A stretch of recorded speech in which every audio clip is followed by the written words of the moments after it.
नमस्कार दोस्तों, जेबी study point के यूट्यूब चैनल में आपका बहुत बहुत हार्दिक स्वागत और अभिनंदन करता हूं। तो दोस्तों, एनटीए यूजीसी नेट पेपर 1 का ये प्रैक्टिस सेट 148 है और टॉपिक का नाम है लॉजिकल रीजनिंग, यानी कि युक्ति युक्त तर्क। ठीक है। तो दोस्तों, ये कुछ जो यूनिट है बड़ी अटपटी है और इसमें सभी बच्चों का दिमाग खराब ही होता है। तो उस दिमाग खराब को आज हम बिल्कुल सिंपल वे में समझेंगे, क्योंकि दोस्तों सबसे ज़्यादा गलत इसी में होते हैं, क्योंकि इसमें तर्क का प्रयोग किया जाता है। तो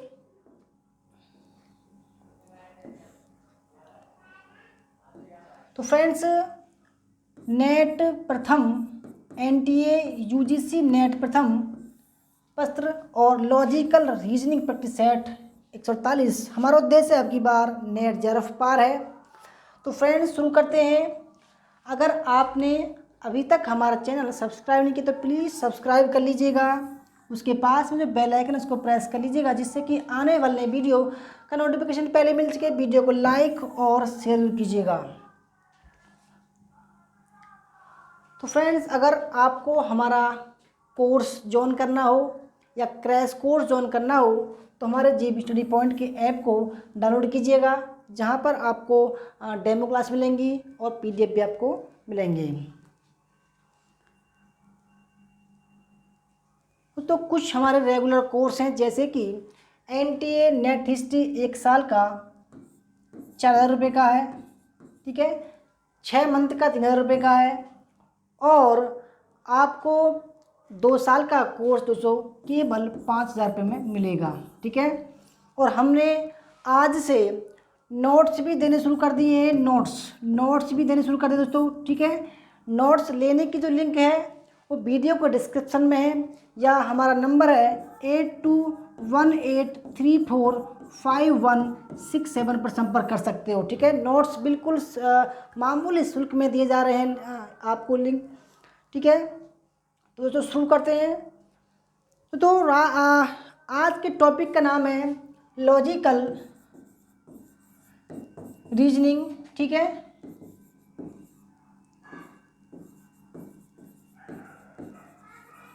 तो लॉजिकल रीजनिंग जो है उसको हम पहले समझेंगे। ठीक है। कैसे होता है, क्या क्या होता है इसमें। लॉजिकल रीजनिंग 2 टाइप में करते हैं हम, यानी कि दोस्तों इसके जो है 2 आधार बेस होना ज़रूरी है। जैसे कि एविडेंस होना ज़रूरी है। इसका क्या एविडेंस या सबूत।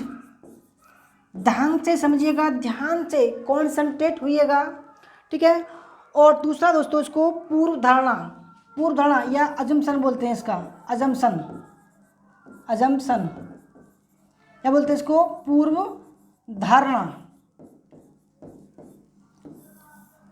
तो फ्रेंड्स, इन दोनों का बेस है। ठीक है। और देखो, सबसे पहले आपको जानना ज़रूरी है कि लॉजिकल रीजनिंग में ना तो कोई ट्रिक काम करती है दोस्तों, नो ट्रिक, कोई ट्रिक काम नहीं करती है। ठीक है। और ना तो कोई दोस्तों ट्रिक काम करती है। ठीक है। नो फॉर्मूला, कोई फॉर्मूला यूज नहीं होता है इसमें, नो फॉर्मूला।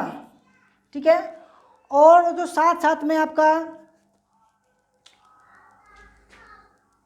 कोई नो ट्रिक नो फॉर्मूला इसमें यूज नहीं होता है। क्या होता है, केवल ओनली दोस्तों इसमें हमारा तर्क काम करता है। क्या करता है, केवल तर्क काम करता है। तो आज हम इसी तर्क को जानेंगे भाई कैसे निकालते हैं, क्योंकि दोस्तों देखो सभी का तर्क अलग अलग होता है, यानी कि 3 बंदे हैं, सभी का तर्क अलग है और सभी का एक आ जाए तो उस तर्क को हम आज निकालेंगे। लॉजिकल रीजनिंग के जो टाइप होते हैं वो कई प्रकार के होते हैं। आज हम एक टाइप को पढ़ेंगे, एक प्रकार को पढ़ेंगे। ठीक है। और आने वाले वीडियो में कई प्रकार हम पढ़ेंगे। तो सबसे पहले दोस्तों बात करते हैं हम लॉजिकल रीजनिंग में। ठीक है।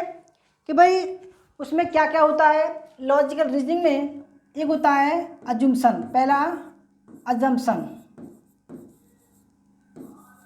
ठीक है, यानी कि पूर्व धारणा, पूर्व धारणा, ठीक है। दूसरा क्या होगा आपका दोस्तों, दूसरा होगा आर्ग्यूमेंट, यानी कि तर्क होगा, ठीक है, आर्गुमेंट, तर्क। तीसरा क्या होगा, इफेक्ट, कॉज एंड इफेक्ट,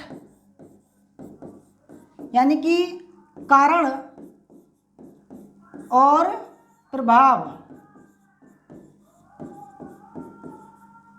ठीक है।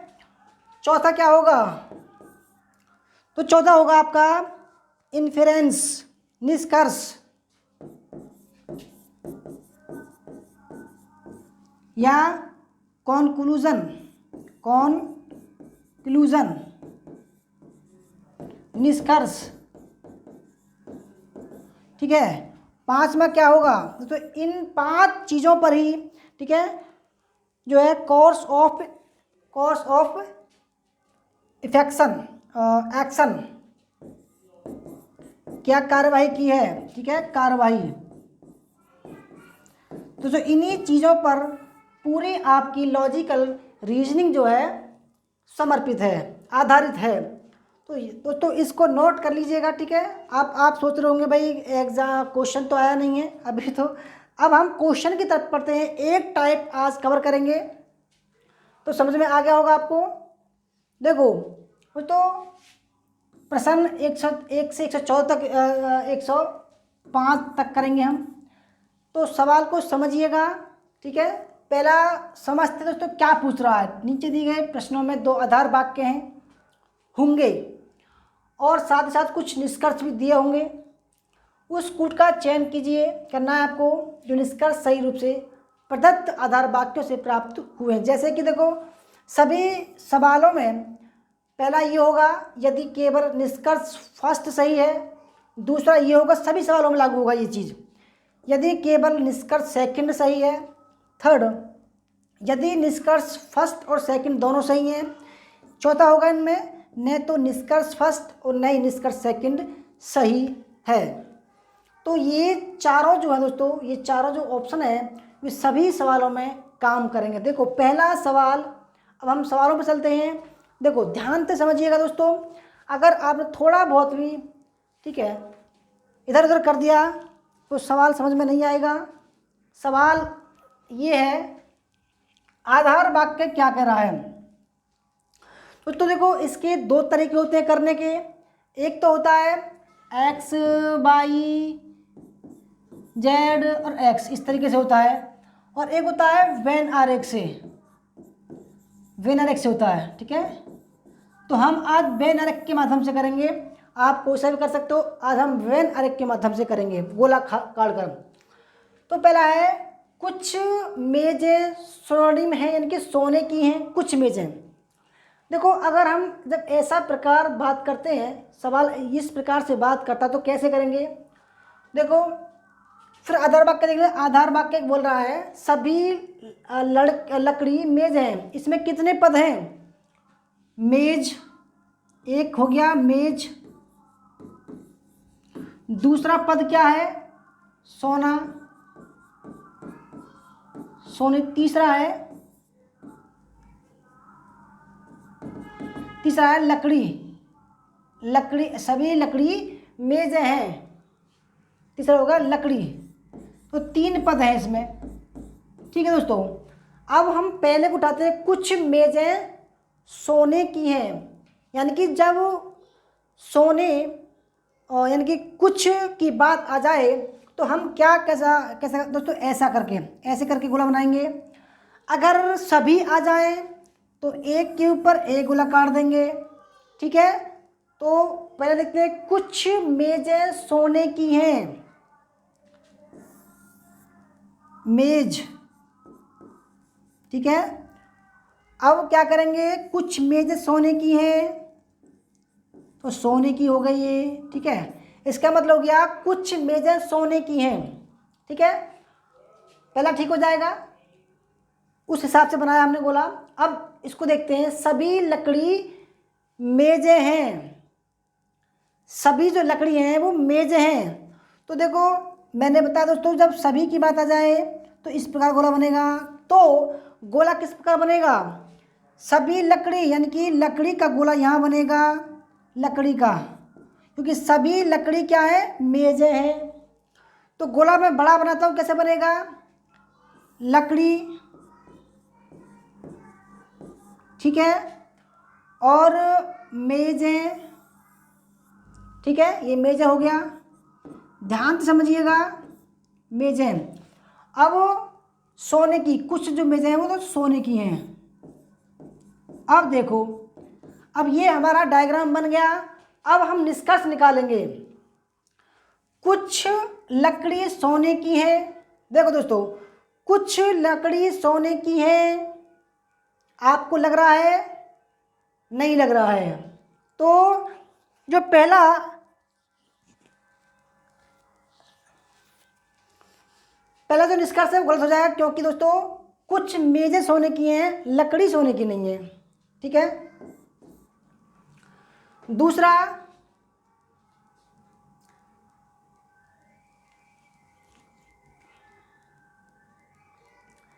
तो देखो ऐसा ना ही करा, कुछ लकड़ी सोने की हैं। ठीक है, दूसरा, कुछ स्वर्णिम लकड़ी है। तो दोनों ही एक बात हुई। तो इसमें से अगर हम बात करें दोस्तों इसकी, ठीक है, तो इस हिसाब से बात करते हैं हम, तो ना तो पहला ही सही बैठता है और ना ही दूसरा ही सही बैठता है, क्योंकि दोनों ही बात हम ये एक तरीके की कर रहा है। ठीक है, तो इसका डी राइट आंसर हो जाएगा। देखो अभी अभी पहला सवाल है, समझ में कम आया होगा। दूसरे सवाल पर चलते हैं, आप भी निकाल कर देखना। आधार वाक्य ए कह रहा है, कोई भी व्यक्ति बाघ नहीं है, कोई भी व्यक्ति बाघ नहीं है। कितने पद हैं इसमें, व्यक्ति, ठीक है, बाघ, क्योंकि अलग अलग हो गए, बाघ नहीं है, कोई भी व्यक्ति बाघ नहीं है, पहला हो गया पूरा। करण एक व्यक्ति है। दोस्तों करण क्या हो जाएगा, क्योंकि व्यक्ति है, करण एक व्यक्ति है, ये गोल आ जाएगा इसके ऊपर। तो ये डायग्राम बन गया। अब निष्कर्ष देखते हैं इसका। निष्कर्ष, करण बाघ नहीं है। देखो करण बाघ तो है ही नहीं, ठीक है। दूसरा, सभी व्यक्ति करण नहीं है। तो फ्रेंड्स इसमें जो बोल रहा है भाई, सभी व्यक्ति करण नहीं है, ठीक है।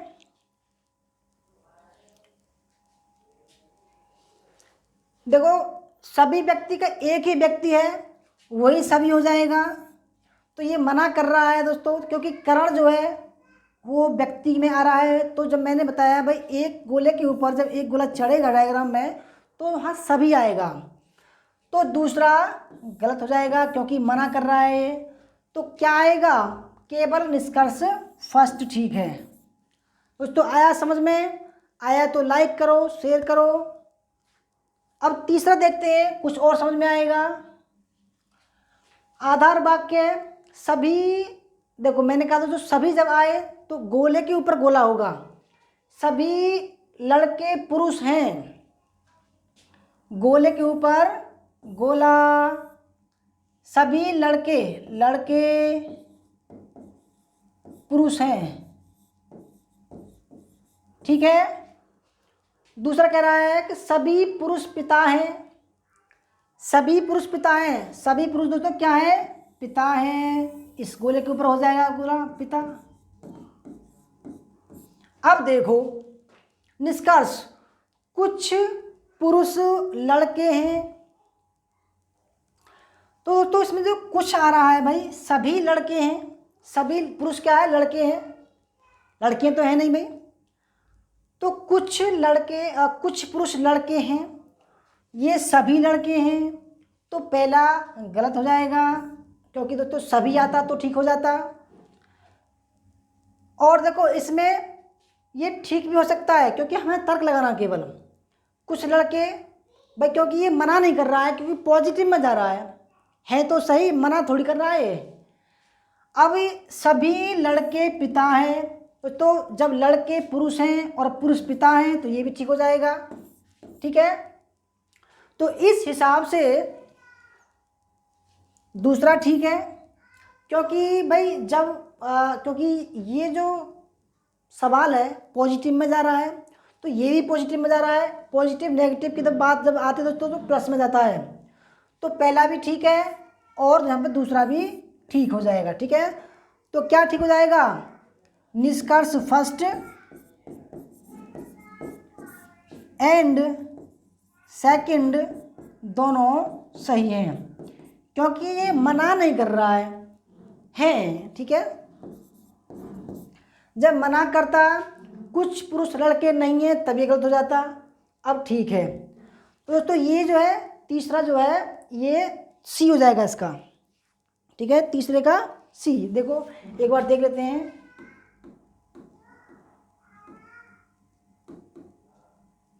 यानी कि यदि निष्कर्ष फर्स्ट और दोनों सेकंड दोनों सही हैं तो ये जो है उत्तर आ जाएगा। 4, आधार वाक्य एक कह रहा है कि सभी शिक्षक लड़कियां हैं, यानी कि पॉजिटिव में है, तो सभी शिक्षक जो है दोस्तों क्या है? लड़कियां हैं।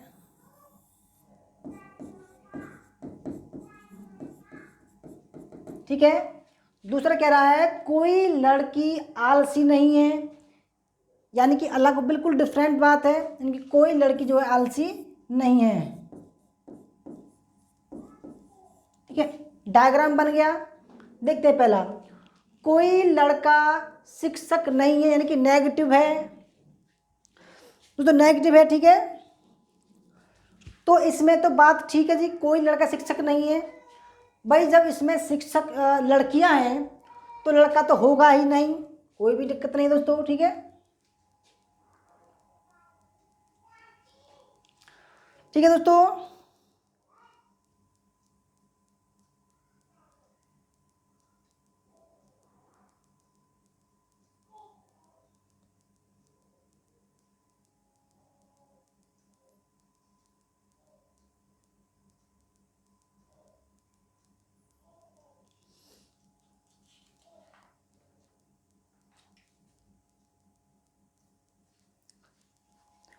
तो देखो जो पहला है वो तो वैसे तो ठीक है, परंतु वैध नहीं है, क्योंकि यहाँ लड़का का नाम आया ही नहीं है।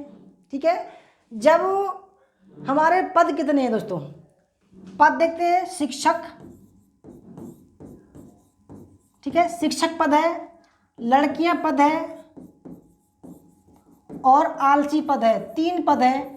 तो चौथा पद जब ये ला रहा है तो ये जो है दोस्तों गलत हो जाएगा। ठीक है, क्योंकि ये नेगेटिव में है। और देखो अगर इन तीनों पद में से होता तो ये जो है वैध होती, क्योंकि ये ऑप्शन जो है अवैध है। तो जब अवैध होता है तो उसको हम नहीं मानते हैं। कोई शिक्षक आलसी नहीं है, दोस्तों देखो आलसी यहाँ पर है, शिक्षक यहाँ पर है, इन दोनों में कोई मेल नहीं है। ठीक है, अगर कुछ होता तो यहाँ होता। ठीक है, आलसी। अगर सभी आलसी होते तो एक के ऊपर एक हो जाता। ठीक है, तो दूसरा ठीक हो जाएगा। तो इस प्रकार जो यानी कि जो इसका उत्तर है वो केवल निष्कर्ष सेकंड ठीक होगा। ठीक है, समझ रहे हैं आप? नहीं समझ रहे हैं दोस्तों? ठीक है, अगर नहीं समझ पा रहे हैं तो एक क्लास और आएगी, उसमें समझ लेना। मगर दोस्तों मैंने कहा इसमें कोई फॉर्मूला नहीं होता, कोई ट्रिक नहीं होती है। ठीक है, कोई दोस्तों इसमें जो है फॉर्मूला नहीं होता, कोई ट्रिक नहीं होता, कोई अनुमान तो लगाना पड़ता है इसमें। तर्क जो है तर्क के माध्यम से चलते हैं हम इसमें। और हमारा लास्ट सवाल, इसमें कितने पद हैं? देखो, सभी कवि प्रेरणादायक हैं। कवि एक तो हो गया कवि, ठीक है, कवि एक पद ये हो गया। दूसरा हो गया प्रेरणादायक, ठीक है। तीसरा क्या हो गया? कलाकार, 3 पद हैं। तो दोस्तों देखो, हमने अब तर्क लगाएंगे, क्योंकि कवि जो होते हैं वो कलाकार ही होते हैं। कलाकार में कवि भी आते हैं, संगीतज्ञ भी आते हैं, ठीक है, लेखक नहीं आते हैं, नाचने वाले डांसिंग वाले भी आते हैं। तो पहला देखते हैं, सभी कलाकार कवि हैं। आप भी बनाइए। देखो दोस्तों, पहले बनाएंगे वेन डायग्राम। तो सभी कवि प्रेरणादायक हैं।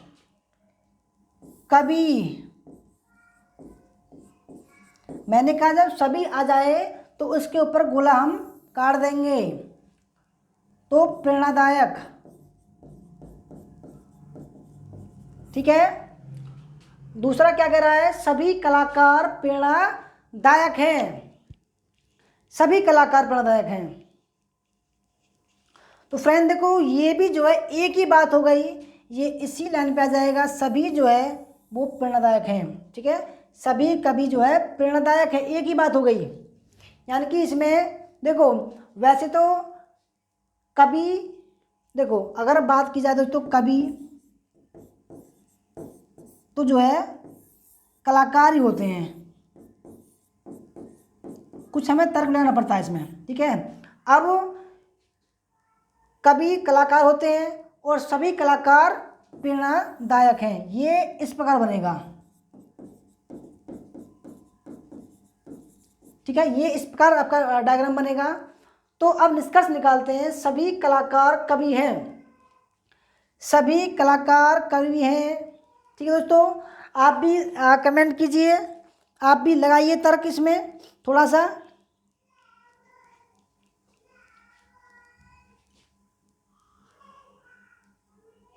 आप भी जो है लगाइए।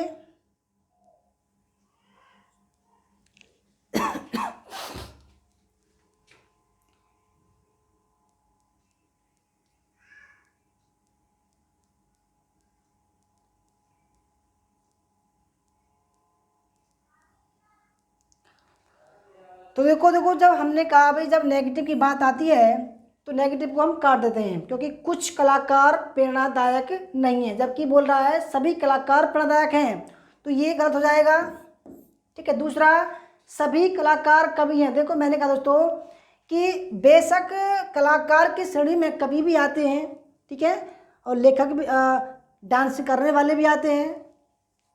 तो इसका पहला भी गलत हो जाएगा, क्योंकि बोल रहा है कि सभी कलाकार कवि हैं।